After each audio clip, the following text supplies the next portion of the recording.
Hey, welcome to the 290th episode of Just Shoot It, a podcast about filmmaking, screenwriting, and directing.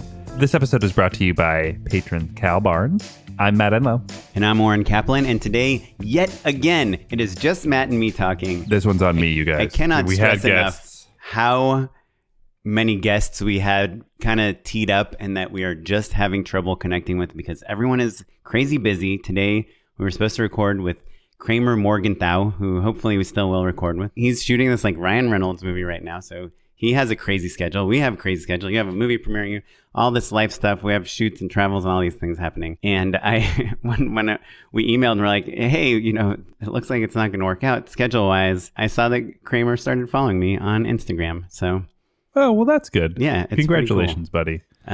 Yeah, he shot a lot of Game of Thrones. He shot many Saints of Newark, which is why they contacted us. I don't know if the PR people are like the HBO people or his people, but anyway, we have a lot of awesome guests. We tried to do a feature last week, and the problem is, yeah, we can only have a guest on like a Carlin Hudson who we can call and say, hey, can you do a podcast in 15 minutes? Because that is how we're scheduling our life right now. So all that said, this is going to be a great episode because we're going to talk to you about a lot of things that we've been up to, a lot of things that are on my mind, a lot of things that are on our minds about filmmaking, about about how to improve shots, how to collaborate with other people on set and figuring out how much control you have versus other people. Yeah, I think, and we're even going to talk about laptops. We're even going to talk about laptops. Yeah. This is the perfect arc of like, we're making money. I'm going to spend it on a new toy immediately. And also, you know, when you're on set, you always have lessons from set. So it's nice to be back in the saddle.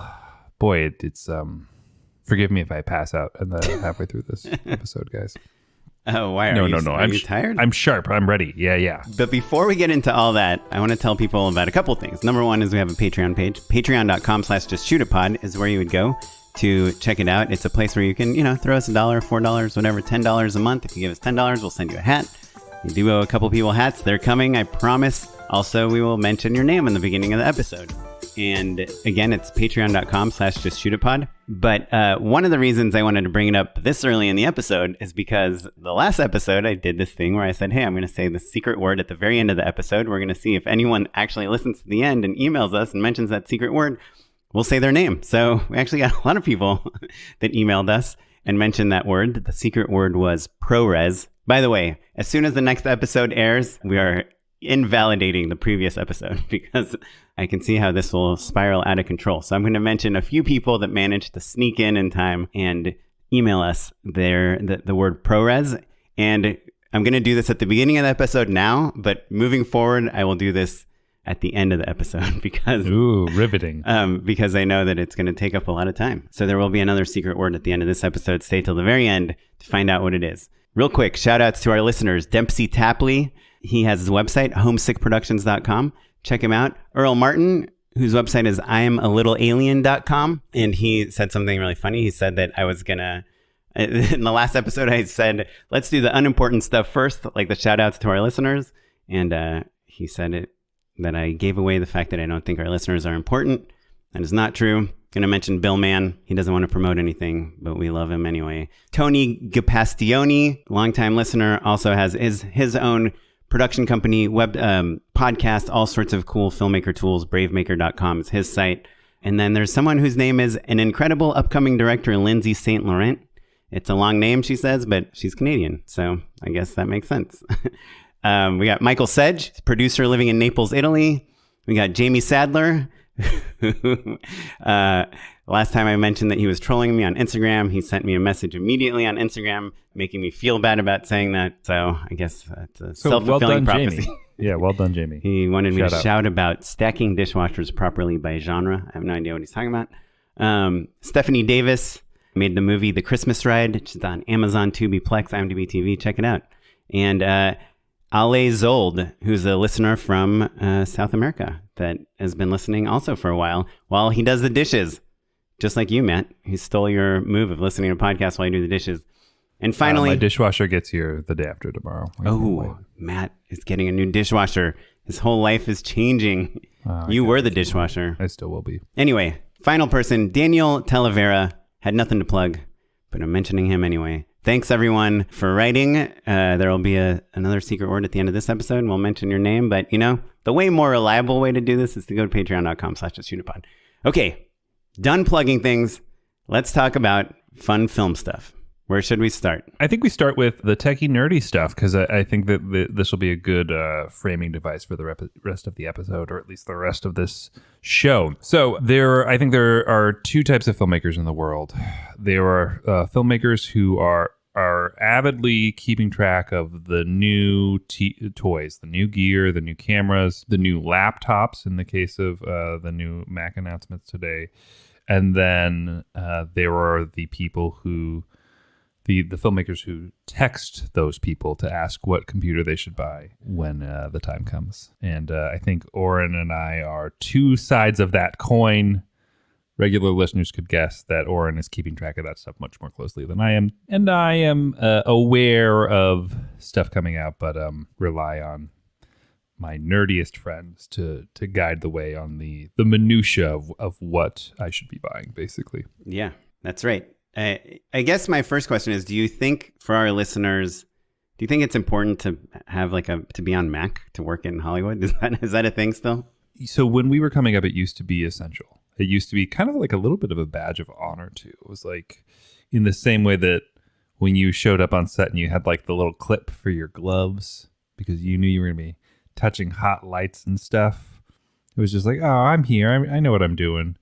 Do you ever, like every once in a while I would see a PA, even to this day, I'd meet a PA and I'd look down at their shoes and they'd be like super clean and nice. Like if once or twice I've seen a PA with like leather shoes on, not work boots, just like dress shoes, like, oh, like they're interviewing for a job or something. And I'm just like, oh boy, you don't know what you're in for. So it used to be like that, basically, is what I'm saying. I don't think so anymore. I don't think that the ecosystem is nearly as important as it used to be. Drives can swap back and forth pretty cleanly. I think it's nice if everyone in the post workflow is on the same page. But I know on our movie, I think we bounce back and forth. I think if you show up with like a Microsoft Surface or something, people won't like look at you like you're insane, like they would have maybe 5-10 years ago. I will say not having an iPhone is incredibly annoying. And if you are a person that ever needs to transfer a file to anyone, even if you're just like an art PA that is trying to get a graphic onto a computer screen or something, not having AirDrop is also really annoying. So those are kind of the two Apple ecosystem things that are really important, is having like iMessages on your phone, ideally on your laptop also, and then also AirDrop are like two tools we use all the time. And it's almost always like, oh, shoot, we got the wrong graphic on this TV. We got this thing. We got to print this thing out. Can you send me the file? And it's someone not takes when you out have their plenty of time. Galaxy, S4 or whatever. And you're like, what the hell is going on here? Anyway. I would say I appreciate that perspective, Oren. Yeah, I don't know that these are I not would hard, fast rules. I think that's an Oren rule. And I would probably not think to myself. I don't know if I would jump to that conclusion necessarily. But it is. I think it's easier. It's nicer. It's better for sure. Yeah. So jumping forward to the reason we're bringing this up is Matt has a very old laptop. I'm always yelling at him about it. I have a pretty old laptop myself, 2016 model. And today Apple announced new MacBooks, and people have been waiting for these because they, have been bouncing around with different processors. They had their own processor, then they went Intel, and now they invented this new processor, the M1, which the way it uses memory between video operations and other computer operations is revolutionary. They basically changed how computer chips work, and it can make things go way faster in kind of these unexpected ways. And on top of that, it's just like a way awesome laptop that they, like Mac is, they said this thing today in the presentation where they're like, today's MacBook has the best performance of any MacBook of all time.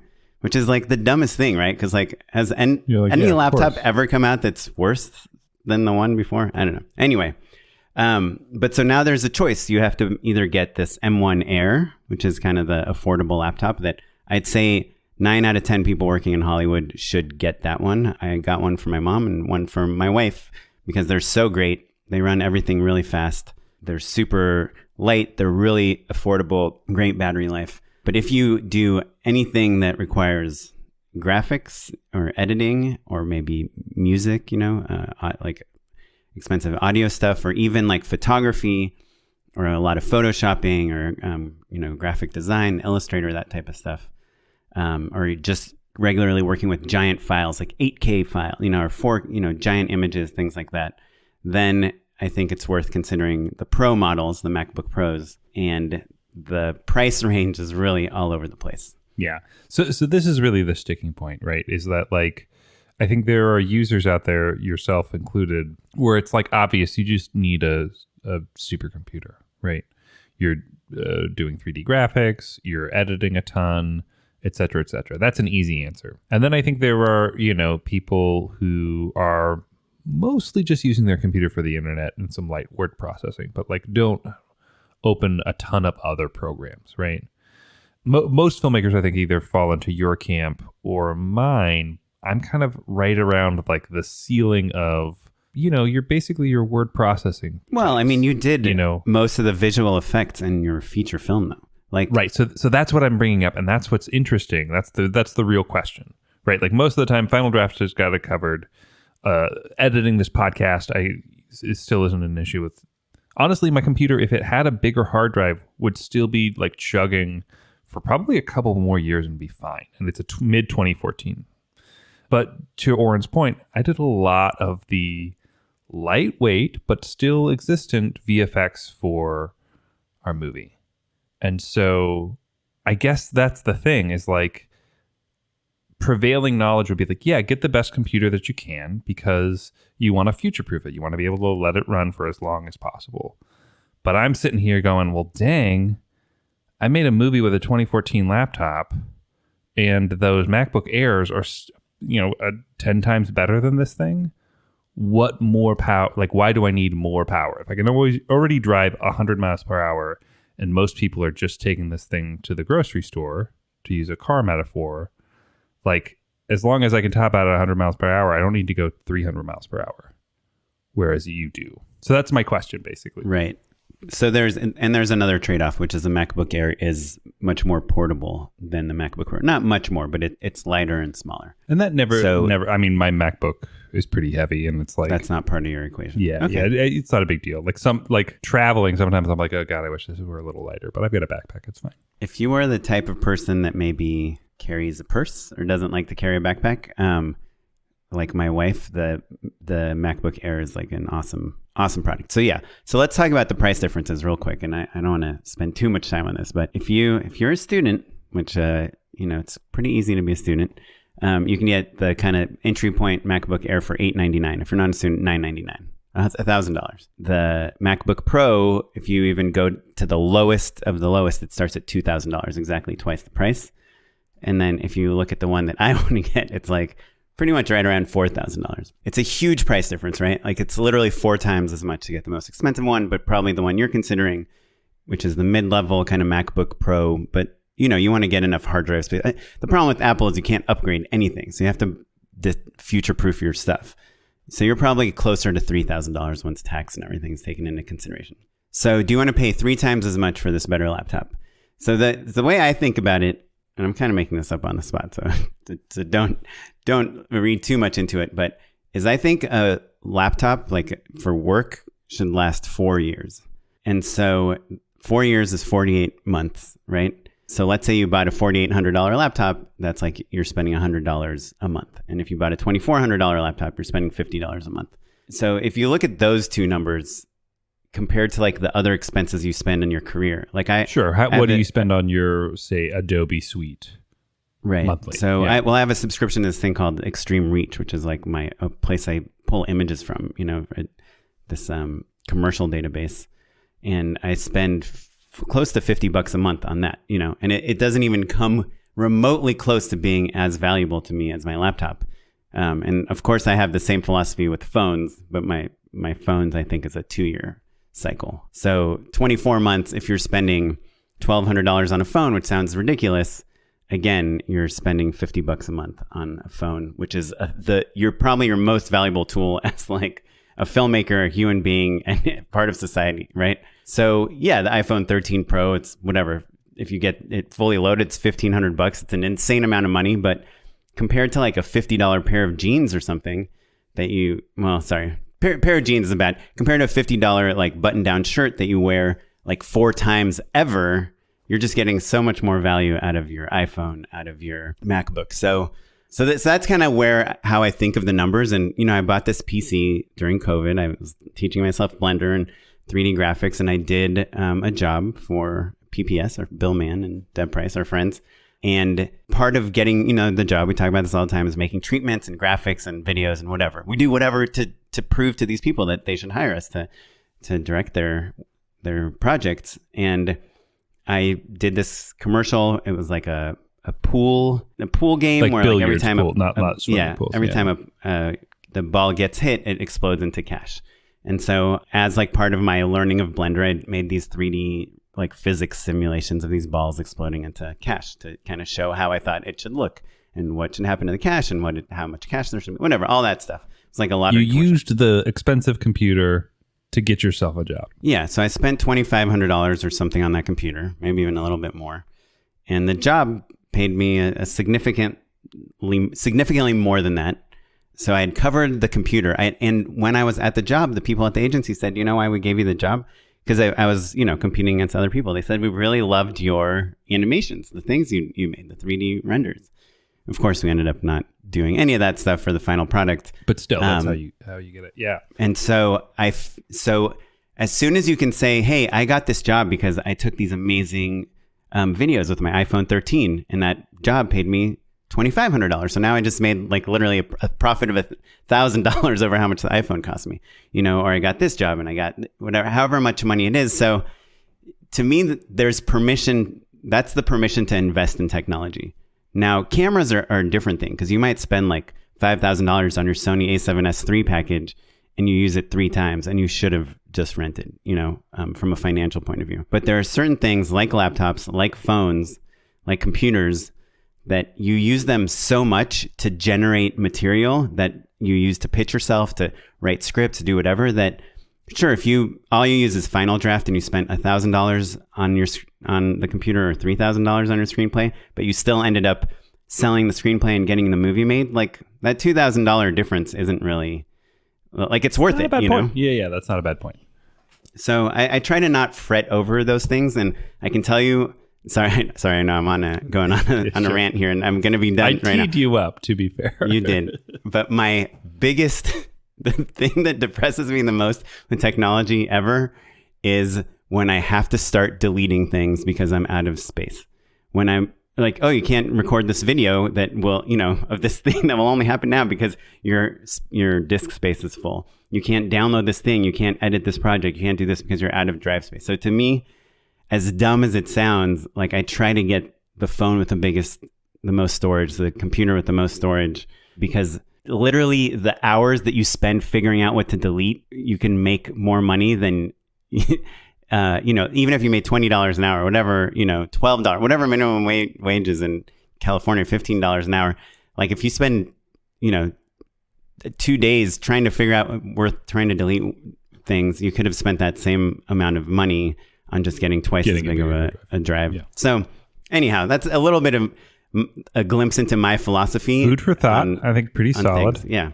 And also why I think like you shouldn't stress out too much about the like extra $100 you spent on your phone or something. Yeah. I mean, with the grain of salt, obviously, of like, don't spend money you don't got. And it's okay if you don't have, like, there are stepping stones to getting to the point where you have the cash to spend on either or, you know what I mean? And there's a lot of ways to like get good deals too, as hard as crazy specifically as that on Mac products. Yeah, that's the other thing. So the reason I was waiting was less because I thought, oh, I'm going to get this new MacBook Pro. I was pretty set that I think that those MacBook Airs are going to cover everything I need, but I was hoping that maybe it would lead to a price drop, because oftentimes when they put out a new product, that's always the best time, because even if you wanted something that was a generation older, that means it's a little bit cheaper now, or you can choose the new thing if you want to compare it. But the other thing... Wait, so you think you're going to get the MacBook Air? I think I'm probably going to get the MacBook Air. Yeah. Oh man, that's not what I was going to prescribe for you. Okay, well, we'll talk about it a little bit more afterwards, but so maybe you'll change my mind. We'll see. But the other thing is Macs don't really go on sale very frequently or at all, I think, except for Christmas. So this is good timing because I think like from Black Friday on, you get, look, you save a little. Oren's shaking his head. There's absolutely no way you're going to get a discount on one of these new MacBooks that were announced. It is kind of the older stuff, huh? Yeah. You might get like $100 Apple Cash or something, like a store credit if you buy something that you can use like next year or something. It's a lot of iTunes. Yeah. But yeah, I don't know. If I were you, I think you are pretty good at After Effects. I think the amount of money you saved on visual effects on your feature film more than covers getting the 14-inch MacBook Pro. I would get the $2,500 one if I were you. I know you have a lot of other expenses in your life, but it's $208 a month for a year. And, if you think about it over the course, you're a person that keeps a laptop longer than 4 years, 5 years, 6 years. It really ends up not being that much money. So it's like literally your core tool for your business, and you also don't have a desktop. For me, the question is a little harder because I have a laptop and a desktop. This would be computer number 3 for you. Yeah. Well, yeah, and also I don't do the heavy processing on my laptop, so I'm gonna wait to find out what all the reviews say. Yeah, maybe that air. We'll see. Anyway, good stuff, Oren. Yeah. Sorry. No. I said, and I think that genuinely, there's probably people out there listening who are trying to think through this specific issue, and also, I think gear is always a thing people want to talk about, and I think it's nice that we have kind of two distinctly different vantage points on it. Yeah, I do want to give 2 tips real quick. If you are really, the MacBook Air is probably the best deal of a computer out right now, like PCs included. $1,000 for this like amazing computer. If that is still like kind of seems like a lot of money for it to you, or you really need an Intel processor or something for some reason, eBay is like, I love buying used MacBooks there. You can get really good deals. And also, if you know a student, they get 10% off on all Apple stuff. And in order to be a student, you just have to have a .edu email. I think that used to be the way that they would verify. Is that true or no? So I was in this very lucky situation. When I went to UCLA, my senior gift was that they let all the students of that year keep their EDU email address. USC, so they changed it to alumni.edu. Oh, yeah, that sucks. Because I actually, but my brother was in college for a long time. Like, you can just, like, you probably shouldn't do this, but if you're taking like a screenwriting class at Santa Monica College or something, like being involved in academia or in the educational system or community college or in your family, like finding a connection to a student to save yourself $200 or $300, I think it's worth kind of going out of your way to do that. Anyhow, okay, 27 minutes on MacBook Pro. We haven't even talked about filmmaking. All right. Well, it's all we're talking about the tools. So we've got 2 other topics to talk through. So the first one I think is inspired. You and I were talking offline. I was on a job recently, basically where I was just trying my hardest to come up with a take for this job that I already had that made them special, that made them pop, or I got to try something. Just trying to make them good, basically.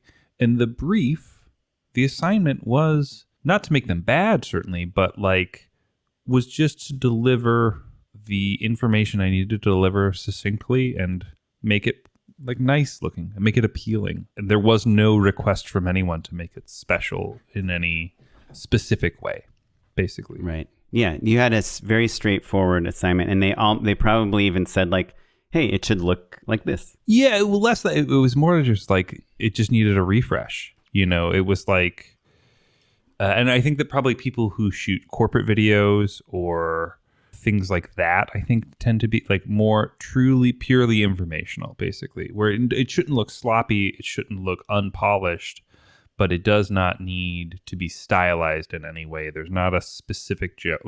There was a general tone of nice, confident fun, but there wasn't a core joke, which is a rare thing for us, I think. Oftentimes it's there's a visual gag. For me, there's literally a joke. Someone is saying something funny.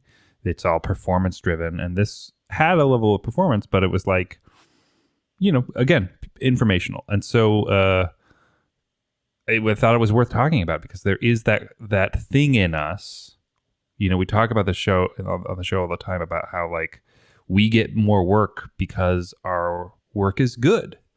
And it can feel conflicting when the job is to deliver something that doesn't feel unique, because that's not what they need, you know? Yeah, we think that as directors, our job is to put like our spin on something, especially, you know, and obviously we're talking about commercials here. So things that we did not write that aren't our ideas originally. Like if you're a writer director and you write a short film and you go direct it in the most obvious way possible, or it's like the whole thing is a Wes Anderson ripoff or whatever, it's fine. You still wrote it and it's still kind of your words and your idea. But a lot of the times that when you get a job where someone else wrote the script, and obviously you give notes and you're like, oh, maybe they should say this thing instead or whatever, you're involved.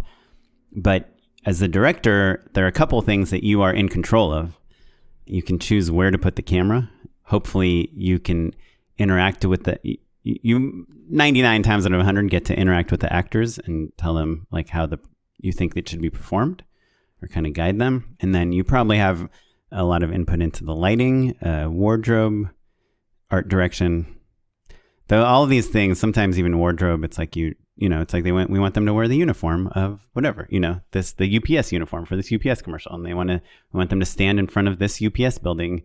And because the sun is here, they have to stand. Right. Yeah. You know, it's like, okay, well, we're shooting today and you have to shoot this in the morning. So the sun's going to be where it is. And hopefully that looks nice. So as people are like, hey, we want to shoot it like this, or hey, we just want it in this guy in a medium shot to look here, center punch, just like this inspiration, and just do that. And you're like, well, what do you need the director for? You know, I mean, I know you're afraid to talk about this stuff, but I'm not. I shot a thing for Ellen, and it was one episode of an existing show that they had already. It's celebrities talking to kids. Right. You were stepping into another project, basically. Yeah, I think a bunch of different directors had shot them, but they always filmed them in the same place. And I brought on my production designer, so we changed up the art direction a little bit, but it's the same cinematographer that had filmed all of them. They had a system. They wanted to shoot on their cameras. They had special casting directors that deal with the kids, like kids producers. And they have a celebrity producer who really is the main person that deals with the celebrity. And you can talk to them a little bit, but you're not like having pre-meetings with these people or anything to like tee them up or coming up with a strategy. You're basically copying something that already exists, and you're just switching out kids and switching out celebrities. Which, to be fair, is a lot of television, you know? Like if you're coming in on episode 4 of season 3 of a network show, the blueprint is there. And so part of the job is just matching the blueprint. Yeah. And I think that's why it's kind of hard to break into TV as a director, you know, not from the writing room, not as an actor, not as someone with experience on that specific show, because there is a little paint by number. It depends on the show, obviously. And nowadays I think it's not exactly like that on a lot of, it's kind of. Well, and like, on a shorter run shows, it makes a ton more sense to just have one person do the entire season. Do all the episodes. Yeah. But I've run into this problem. I actually just pitched on this commercial a couple of months ago that was like a Bob Ross parody. It's like we want it to be Bob Ross, except he's talking about some, you know, he's not painting happy little mountains. He's painting happy little whatever the product was. And I was like, look, I can pitch. Like I've done so many parodies in my life. Like that's how I got my start, is making parodies on YouTube and making parodies for Disney and doing parody, like just literally copying other people's work. I could do a Bob Ross parody. Yeah. You could make it black curtain. Exactly like a Bob Ross video. Yeah. We could shoot on the same cameras he shot or get the filter that makes him look like that. We can do the exact same coverage, the same close up on the brush as he's smacking it, whatever. Deadpool already did the best Bob Ross parody, I think, that's ever been done. Not to mention, a lot of other amazing people have done amazing Bob Ross parodies. So, you know, I don't know, Matt, if you were to write a treatment on a Bob Ross parody, what do you bring to it as a director? Well, you're putting me on the spot there, buddy. Yeah, I mean, I think that, again, it boils down to the brief, right? Like, there's the ultra-authentic version, right? You research, okay, like, what cameras literally did they shoot on? And I'm going to pull those. You know, stuff like that, maybe is how you stand out. Maybe you just win them with the authenticity. Right. Well, spoiler alert, I didn't get the job because I was like, hey, everyone's doing Bob Ross parodies. Like, what can I do that's like a little different? How can we skew our thing in a different way. Maybe the art, maybe it's in the art, maybe it's in the coverage, maybe it's like we see the behind the scenes of the Bob Ross thing, like a little bit more of the crew that's making the Bob Ross thing. Now that you say it, I think I would plus the jokes. I'd pitch alt jokes. Yeah, I pitched a lot of alt jokes myself, but they ended up, and I kind of pitched a little bit bigger of a stage instead of just a black curtain. I was like, let's get a pedestal camera and let's have that in the foreground for one shot. Almost like how they shot A Beautiful Day in the Neighborhood, the Mr. Rogers movie. How they shot the Mr. Rogers. Break the fourth wall. Well, I guess that's not, but like a little more BTS, basically. Yeah, because otherwise, what do you need me for? Why fly me out to shoot this thing when you could just do it without me? Maybe to talk to work with the actors. Yeah, a little bit, but the idea is like just cast the guy that can do an amazing Bob Ross impression. I mean, here's the thing, Oren, is that like I think sometimes as directors we get that feeling all the time, right? And part of it is because I think we take things that are obvious to us for granted, and there does just have to be a person to pick the wig that looks right. In television, I think of oftentimes the way I describe the EP. This isn't true for all of them, but many. The reason that there are directors is because the EP can't be on set all day. The executive producer. Like the showrunner in charge of control of making sure the show is. If you could just correctly. clone that person and fill out a writer's room and a director's roster and a studio executive, they can do all of those jobs, right? Like that's why you get to be the showrunners, because you're pretty darn great at all of them. I mean, I would maybe say the writer's room. You want some variety of writers. Sure, but you get what I'm saying. It's like oftentimes if they didn't need, if the writer's room wasn't running and the studio didn't have needs, they could direct the episode, is what I'm saying. So you're really there to just kind of deliver on that. And that's true for creative executives and creative directors and all that stuff as well. It's not like it's outside of their skill set. It's just that they've got other stuff to do, So that's why you're there, basically. Right. But as directors, and we're kind of in the level that we work in, we want each job to expand our reel in a way that will get us better jobs. To be fair, I don't think that ever changes.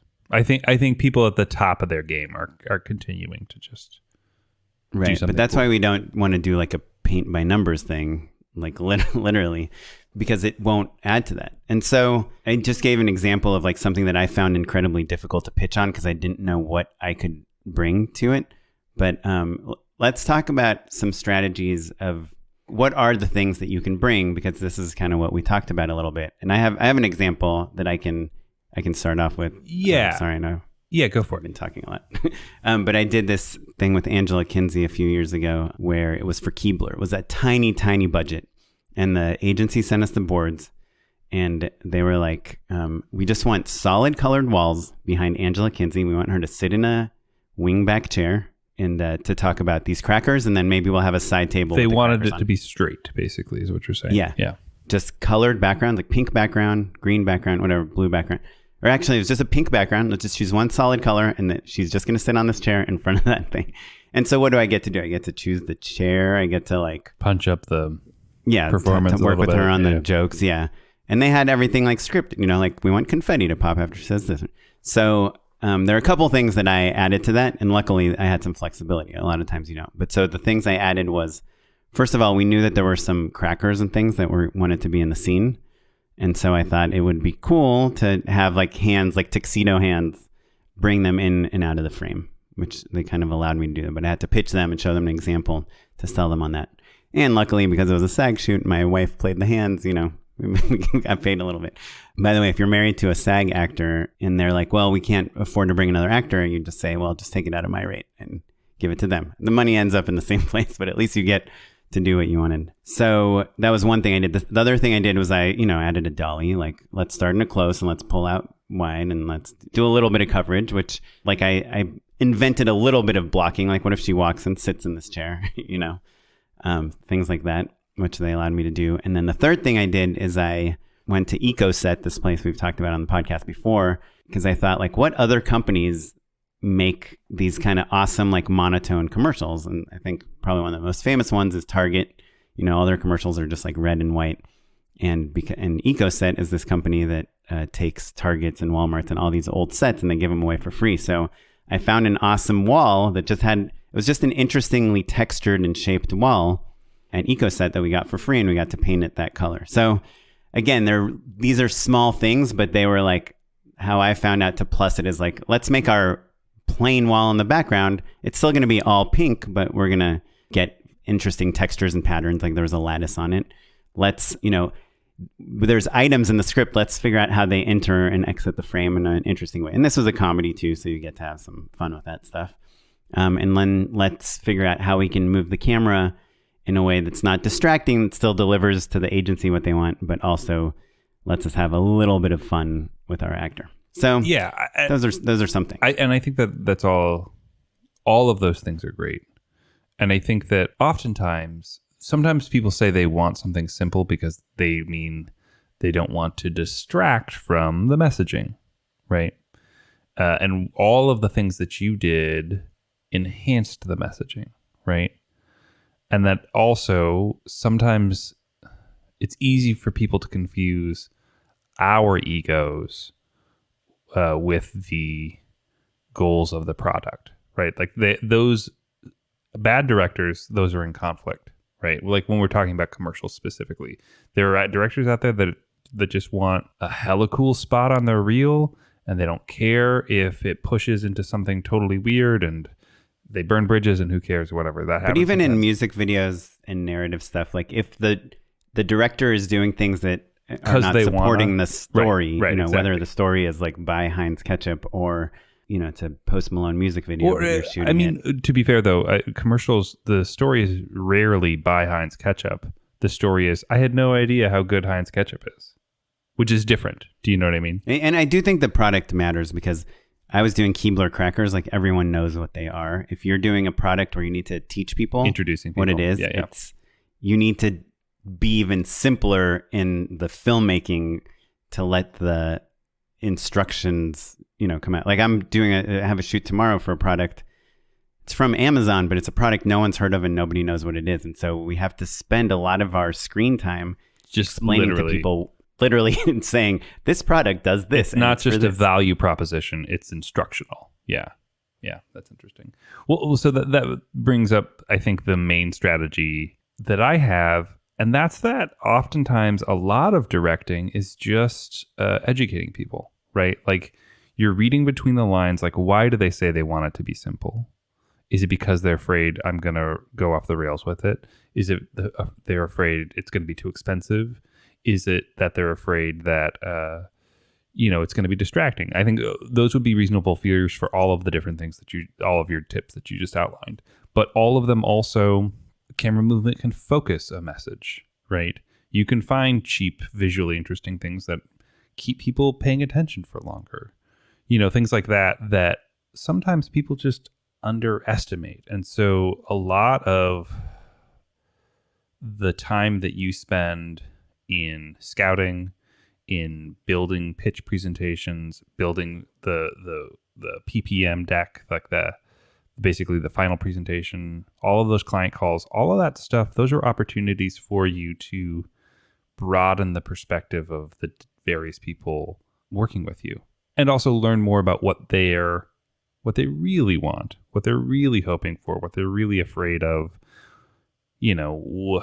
Sometimes you're getting a note because the previous campaign went off the rails. And so their boss was like, listen, if they overspend on this one, you're in trouble, mister. You're whatever, So I think it's just like that prep time, the politics of it, I think are as important to delivering your creative vision or plussing it in a way that makes everybody happy as possible. So not super artsy fartsy, but is the dirty secret of commercial directing, I think. Yeah. I will say, even when we were talking, since my days doing that Keebler spot a few years ago, I've fallen in love with this YouTube channel, WanderingDP, where he just analyzes commercials, mainly from a cinematography point of view. Like, he talks a little bit about camera movement, but he talks a lot about composition and a lot about lighting. And to me, when it's like, hey, we're going to have these two guys talk about hamburgers in front of this fireplace set, and it's a one-wall set, and that's all we can afford to build. I will go and I'll just spend like a couple hours watching a bunch of his videos, breaking down food commercials or breaking down kind of simple set commercials. And I'll look at the things that he'll point out what he thinks makes a good commercial. Like maybe it's the wallpaper, maybe it's the backlight, maybe it's the bounce light, maybe it's a piece of foreground. And I'll basically try to like steal ideas from other people that he's kind of guided me through to make a frame, like just a camera on a tripod pointing at two people talking in front of a background. Like to me, that the challenge is, how do you make that interesting? And a lot of times it can be like, well, why don't we just do the best fucking version of this thing? Like let's get the lighting to be so good. Let's get like cool highlights in the background or flames, or let's have some foreground stuff, or let's add atmosphere in here and put shafts of light or whatever is right for the commercial, and kind of try to build scope without falling back on moving the camera all over the place. So that's like what my other like trick is, like if I'm stuck for ideas, is I check out WanderingDP and just see what other people have done. And he's really good at pointing out why those commercials are good. To elaborate off that, because you did tell me to do that, and that channel is very good, but it made me realize, oh, that's what Oren does. And it works for you. And I'm not saying that it doesn't work for me, but there were other things that maybe are more inspiring to me. I think revisiting the well, I think, I like a good video essay. I think that to me, it reminds me that I'm still trying to constantly recenter on story and character, even if it's something that isn't necessarily story driven. And these were, especially not. And then also blocking. I think the other piece of advice you gave me, which I think is right on, is like just pick one thing to plus, one thing to focus on. Maybe it's movement, maybe it's dressing, whatever. Yeah, and it's almost like do it for you, not for them. Mm-hmm. Yeah, you're like, they want that, they don't want any more than this, and if I fuck with it too much, they're going to be upset because it's not what they pictured. But if you do something cool with the wardrobe, if you do something cool with the lighting, if you do, like you're saying, the blocking, you can do it in a way where you're like, oh, this, I'm proud of this, and it's not bothering them. So it's cool. That said, the blocking was not anything to write home about on these files, but that's okay. You're like, you stand here, talk to camera. Great. Once more faster. Like, yeah, maybe take half an inch back and to your left. Perfect. Well, we had that episode with me, Oren. Yeah. No, but we had that episode with the guy that shot End of the Effing World, and he talked about how they just center frame all the characters. And I did a commercial right after that, and I center framed all the characters because I was like, I love the way that show looks. I love having rules is nice. Yeah. Yeah, and also like you just hear this like thirds, rule of thirds all the time. It's like put someone on the third, and even like Mr. Robot that has like such weird framing. It's like, well, because they put him on the eyes on the bottom third instead of the top third, and you're like, it's just refreshing to hear a show that you love the way it looks, and it's happens to not be directed by Wes Anderson, where everyone is framed in like this very centered way. And I was like, I want to do that, and that for that commercial I did, that's like that cheetah thing, the lottery spot. I was like, I'm going to frame every person in the middle of the frame. And I think of all the stuff I've done, I like in this last year, I really like how that looks. And it's mainly because I was inspired by a DP that was on this show. Well, I think that maybe the other thing you can think about is just like giving yourself a few hard and fast rules, right? Like to me, style is dictated by how closely you adhere to those rules for yourself. Do you know what I mean? It's like when you get a little loosey, if that spot that you did wasn't center punched, it was center punched 70% of the time. Well, it is, but yeah. But you hear what I'm saying? Then that's no longer, yeah. You're watering down those choices. You're watering down that style. And that's the people that really, really, really stick to their style, like Wes Anderson, who will pan the camera 90 degrees, or a multiple of 90 degrees. It's like, there you go. It's freaking tough to pull off, but if you can, then you're Wes Anderson. Yeah, there you go.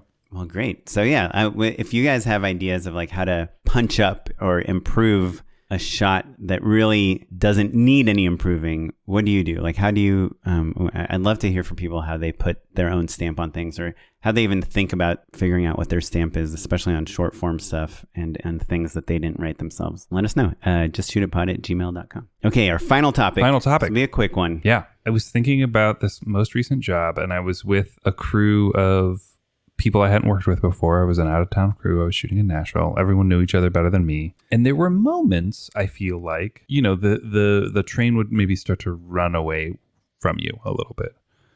You know, like things were just kind of like moving, and it was kind of like, if I wasn't okay with it, I'd really have to like be like, hey, hold up. You know, like, this is wrong, because, you know, it's a well-oiled machine. And in this case, it wasn't a problem at all. But as a director who, my policy is always best idea wins. And I tend to not stop people from doing what they're doing as long as I agree with it. So, like, people are running with things. I'm keeping an eye on things. I'm not like a tyrant on set, you know? Sorry, can you give an example of what you mean? Yeah. Like, if, for instance, we've been shooting all day and we're hustling and we're moving over to a new setup and the DP puts the camera down, I'm not going to go over there and be like, no, move it elsewhere if it's where I like it. Right. And so I'll just be quiet. You know, I won't say anything. We'll keep moving on. And if that continues to happen and it continues to be right, for instance, and I'm not stopping people from doing the thing that they're already doing, there is the potential for people to forget who's in charge. Do you know what I mean? Yeah. I mean, I guess there's kind of two angles that I'm not 100% clear on. Like, are you saying that, like, you haven't exactly told the DP exactly what the shots are yet, and they're kind of like taking some agency and being like, oh, you know, we should start with the wide shots. I want to put the camera here, and you're just kind of letting it roll? I don't think it's even, or are you saying ever that loosey goosey? It's like, okay, time to get the wide shot, and we've talked about a bunch of different versions of the wide shot, and they put the camera down where they think it should be. Right. They choose one version. Yeah. Or we've been shooting wide shots all day. We're versed on, like, and I'm blocking people, and I'm like, okay, you're over there. And then they put the camera there. But it's not, I didn't pull out my phone and like walk over and frame it up and be like, this is what I want. So I guess my question is it about you not exactly choosing it, but letting the department heads kind of run their own departments without you giving them the thumbs up on every move? Or is it the illusion that from other people on set or agency or client, or it's the illusion, yeah, that you are not in charge, even though you are in charge? It's 100% the illusion, and I think that sometimes greener crew members will be lumped into that group as well.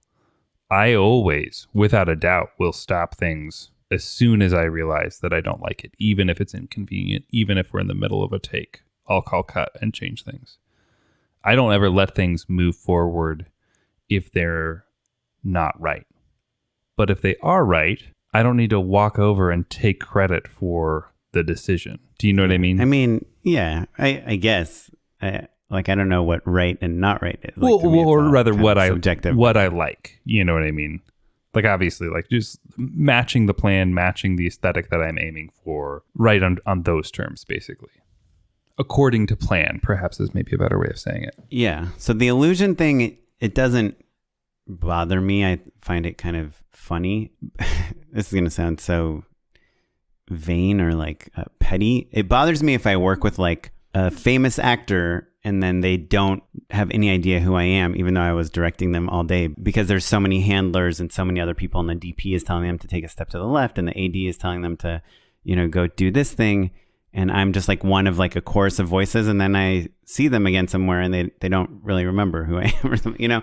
Like, that kind of bothers me because I feel like I work so hard to get the job and to set everything up and to make them look good and stuff. And then because everything's like kind of greased and moving on its own, they're not especially aware of who I am, especially during COVID when we're all masked. But that's like a rare thing. But the other thing, I remember the first time this happened to me was like years ago. I was directing like a prom scene, and, you know, we had a bunch of extras. We had like 30, 40 extras like at the prom. And one of them started talking to me, and she's like, so how's it going? This is cool. Like, I like this. What's your name? Da, da, da. And I'm like talking to her. We're like waiting for some relight or something.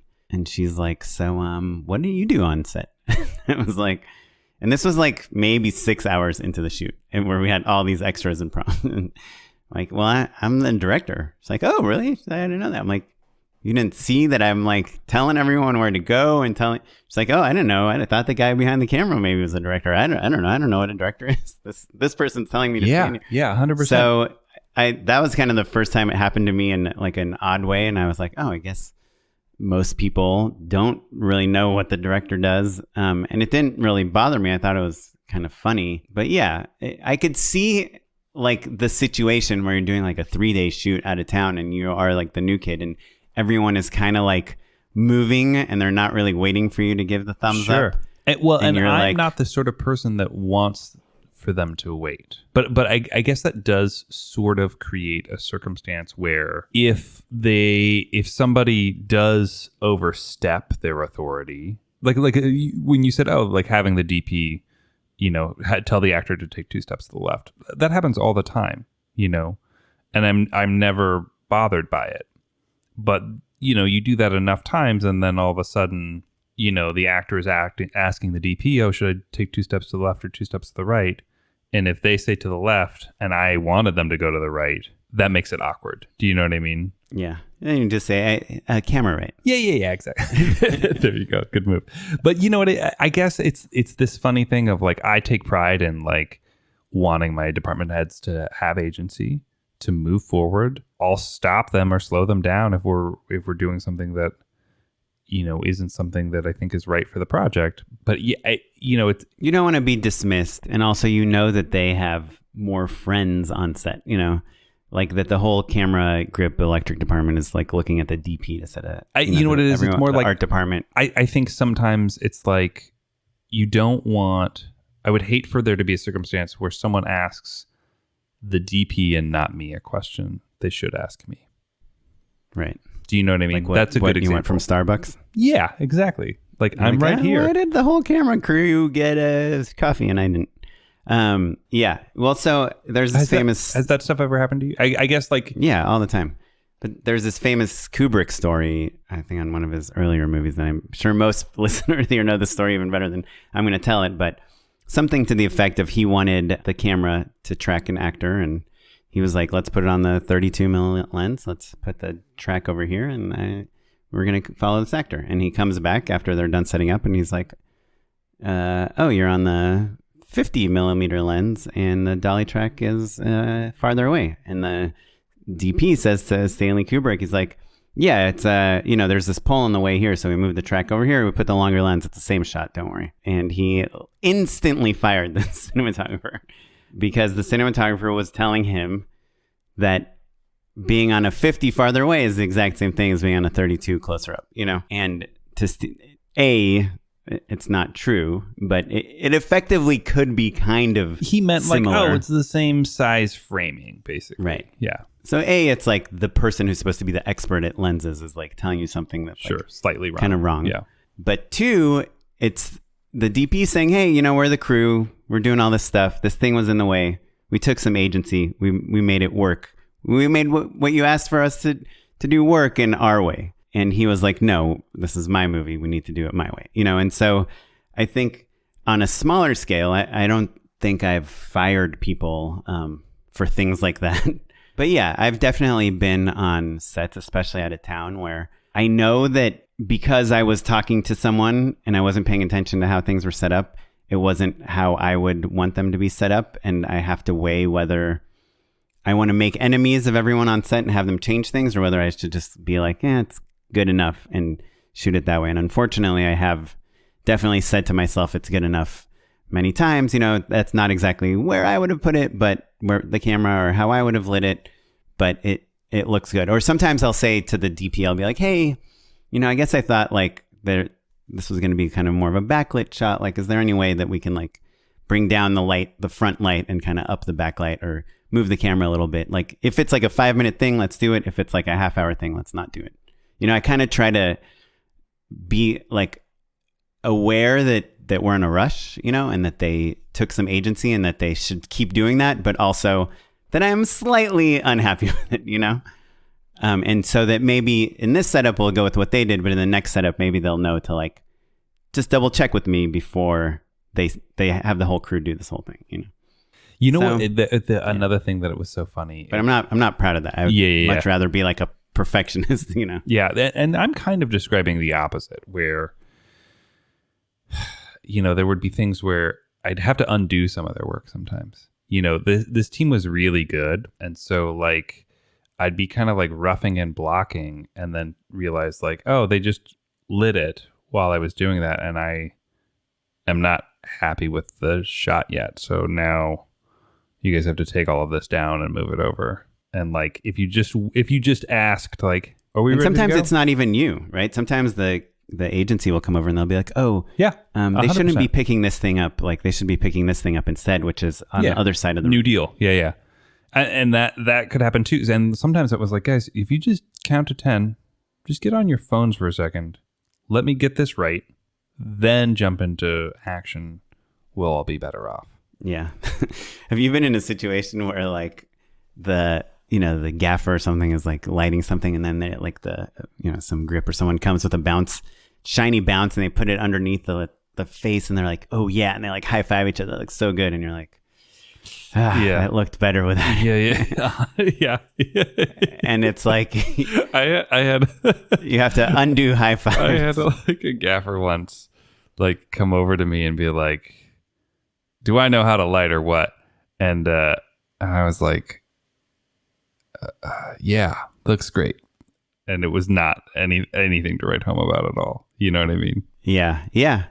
And it's the thing I've learned, and that is, I think, one of the hardest things as a director, and only really comes with like clocking days on set or whatever, is trusting your instinct. And some people are really good. We've had people on this podcast that their first movie is like so good because they're like, this is what it should be like. This is how this should be performed. This is what the lighting should look like. But for me, I just kind of like was nice for many years. I mean, I think I'm still nice, but I know we just did this shot and this thing I did like 2 weeks ago where I'm like, this is just too dark. The client, it's backlit. It's so bright outside. Our actors are so dark on the inside. Like this will never, ever make it into the cut. And the DP's like, I think this looks great. There's contrast. There's this.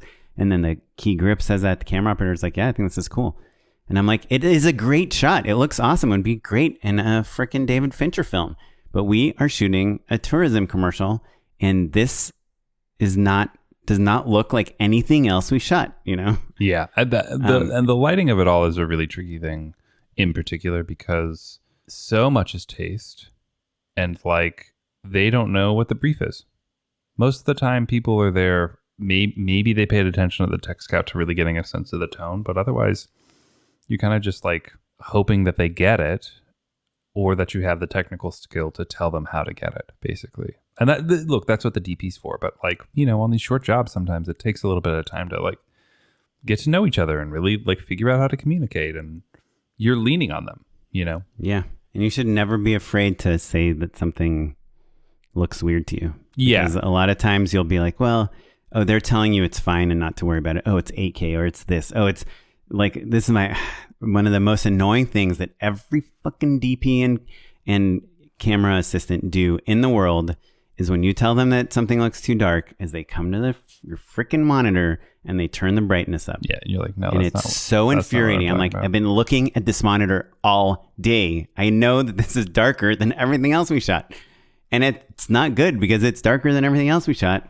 This is a commercial about a person who realizes how great life is with Heinz ketchup. They love napkins now. It's not. Yeah, you know what's funny though, and I know you're kind of just speaking generally to the audience.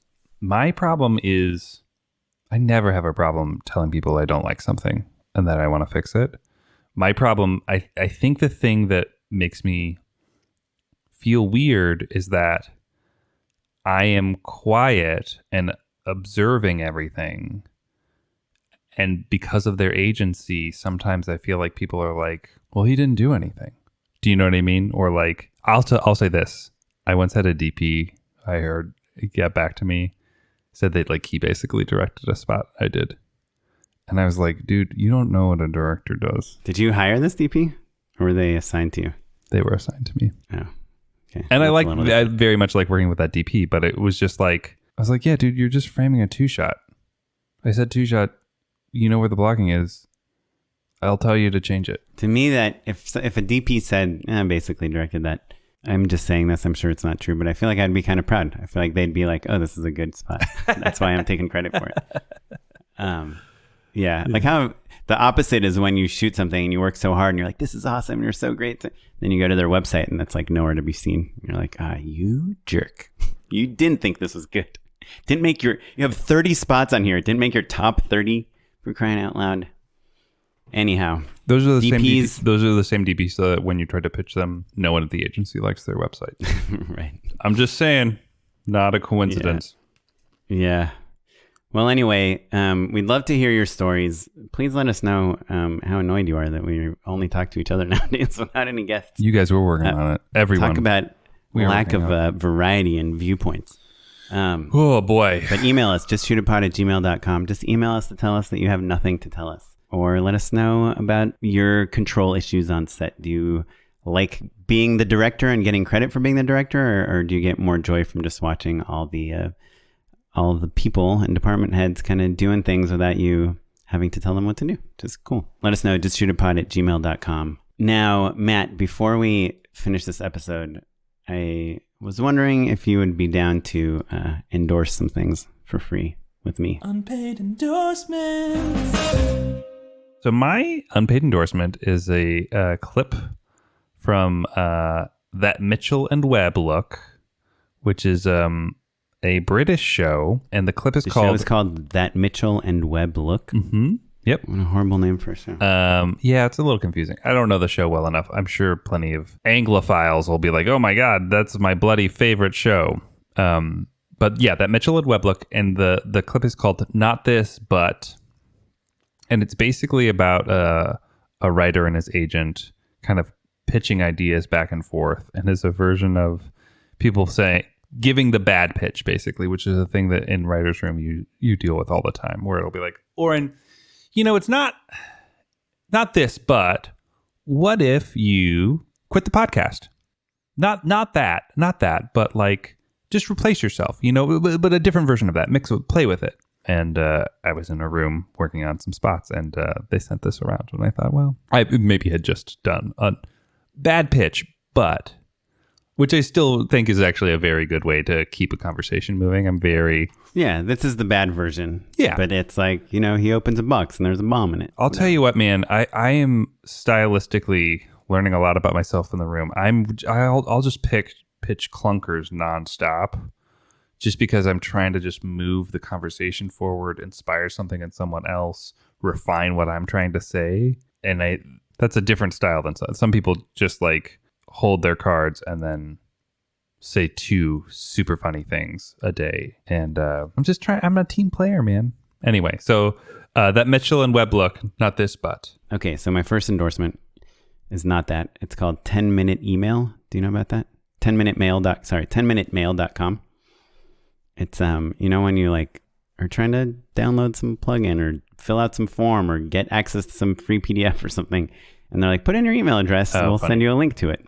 So it's like a fake and then you're email on their address mail for 10 minutes that expires in 10 minutes? Yep. Brutal. Email address that expires in 10 minutes, so you can use it for all these things that you have to put an email address in, but you do not want to be on their email list. 10minutemail.com. Genius. Second thing, this is the awesome thing. So I work with this editor named Chris Otwell. He's like my favorite editor. Apologies if you're an editor that I've worked with that listens to this. I love all of you. Andy Young, all the ones that listen to this. I work with a lot of great editors, but Chris Otwell, so good at so many things. And one of the things I noticed with him is that his dialogue always sounds so good. Like he'll do temp VO and it sounds so good. And he'll send us these, edits on Vimeo or whatever, just like, here's my first cut, rough cut, assembly cut. I'm like, why does your dialogue always sound so good? And my dialogue always sounds so bad. And he's like, oh yeah, I do this thing. I have like a cocktail of filters. And I'm going to tell you that cocktail right now. So it's based on Adobe products. I apologize. I'm sure there are equivalents in your products, but it's not going to be that helpful because I'm going to be really specific. So first of all, he puts his effects where a lot of people should do this. Like if a good editor, even on the assembly cut, rough cut, whatever, will have tracks assigned to dialogue, to sound effects, to ambient background noise or whatever, into music, right? Kind of those are your 4 sections of audio. And so if you know you're putting all the dialogue on tracks like 1 through 4, instead of putting effects on every dialogue clip that you put in there, you can put an effect on the track. And you do that in Adobe Premiere. It's called the Audio Track Mixer panel. So that's where he does this. He'll put the effects on the dialogue tracks to make the dialogue, to sweeten the dialogue. And then he'll do another effect on it's called the mix track, which is the final track. Let's say you have 20 tracks, like the track all the way on the right side in this window. It's called the mix track. It's an effect that you can put on all the tracks combined before they come out of your speakers or written to the file or whatever, right? So the effect he puts on the final track, on the mix track, it's called the multiband compressor. And there's presets, and he chooses the broadcast preset. And then you set the output gain. I do -3 for the web. You can do negative whatever, but basically it takes all of your audio, makes it super loud, but relative to each other feel good. It EQs things in a certain way that feel like broadcast quality. And then you just, for the output gain, you put whatever, wherever you want your audio to peak. So I want mine at -3 dB for web, because I like my stuff loud for the internet so that people can hear it if they're listening on the subway or whatever while they're working out. And then, so that's what he does on the mix track. And then on the dialogue tracks, he does, for all the dialogue tracks, he does a high pass filter. And Chris, I'm sorry if this is a secret. You never told me it was. High pass filter, 80 hertz. Basically get rid of everything under 80 hertz, which is like guttural sounds, like bass things, ACs in the background, people's throats, whatever. Just kind of, it's very slight cleaning of the audio and a frequency range that you'll never miss in your life. And then on top of that, he sticks another multi-band compressor. From this one, he chooses the Pop Master preset. Ooh, okay. I have mine. Master? Pop Master. Yeah. And I have mine set to -6 dB. And yeah, so this is just like a generic make your dialogue sound good, plus your mix sound good. And then, you mix your music relative to the dialogue and sound effects and all that stuff. You don't put any of these effects on the sound effects or the music. Yeah. What I love about that is that it is clean to do for, like, it's just a habit for setting up your projects from now on. It's not that the labor that you spent way more time explaining that than it would take to actually do it. Right. And only because I want people to understand the idea too. No, that's not a slam. Right? I'm just explaining, like, it's easy is what I'm saying. Yeah. And this isn't like fixing bad recordings. It's not like pop filters, click for, it doesn't take really bad audio and make it passable. It takes decently recorded audio and makes it feel like it has like weight to it. And I love this cocktail so much that whenever, my wife's an actress, we film a lot of auditions. I literally just have one timeline in Premiere that every audition goes to, and it has this cocktail on the dialogue tracks. Yeah, so anytime I drag any of our auditions into there, it automatically has this filter on the dialogue. And it does a really good job of also leveling the dialogue, like bringing the loudest part of the dialogue closer to the quietest part of the dialogue. You still have to, if she's really quiet or far from the mic, you still have to make it louder. You still have to kind of ride the levels a little bit, but there's just a quality to it. And even in my temp edits, even if that, I showed you an animatic earlier today, like I just put it on everything, and there's just like a tiny bit of professionalism. And I love any trick that your first cut, your rough cut, your assembly cut can feel that much better, closer to the final cut. Yeah, it just makes me happy. Love it. So those are my endorsements. Well, save this episode, everybody, so you can get that cocktail. Yeah, please do. Well, thanks, Matt, for joining me yet again on another epised. Maybe we'll have a guest next time. Yeah. We have 2 guests scheduled for this week, so we'll see if they actually happen or not. Yeah. I think we're headed into some guest territory, so thanks for hanging out with us, everyone. Let us know if you want more guests. Maybe Oren and I are just wasting our time doing all the scheduling and booking people, waking up early. All that people stuff. do. I'm going to give a quick shout out to Clinton Cromwell, too, who's another patron who actually pitched us a guest this week, which I haven't even looked into yet. But no, Clinton, that we got your email. We just have not looked into it yet. So I think people like guests, but they also like us. We like guests, too. It's been a long time since we've been just having a one-on-one episode. Yeah. I think my theory is the regular listeners like us, but the like kind of in passing listeners. I think that's exactly right. Yeah. If there's an interesting guest, they'll listen. Yeah. So. Well, it was nice that we had some gas in the tank, so to speak. Yeah. So, Matt, can you tell us who edited this episode? Hey, this episode was edited by Sarah Weirda. You can reach out to us if you have questions, comments, all of that stuff. You can email us at justshootitpod@gmail.com or tweet at us at justshootitpod. We're across all social media there, and I'm at Mr. Matt Enlow. I'm at O'Kaplan on Instagram. I'm at SmiteyPyleg on Twitter. And if you want to hear your name mentioned in the next episode, just email us with the word audio cocktail. Thanks, everyone. Thanks, everyone. Audio cocktail. Bye. Bye.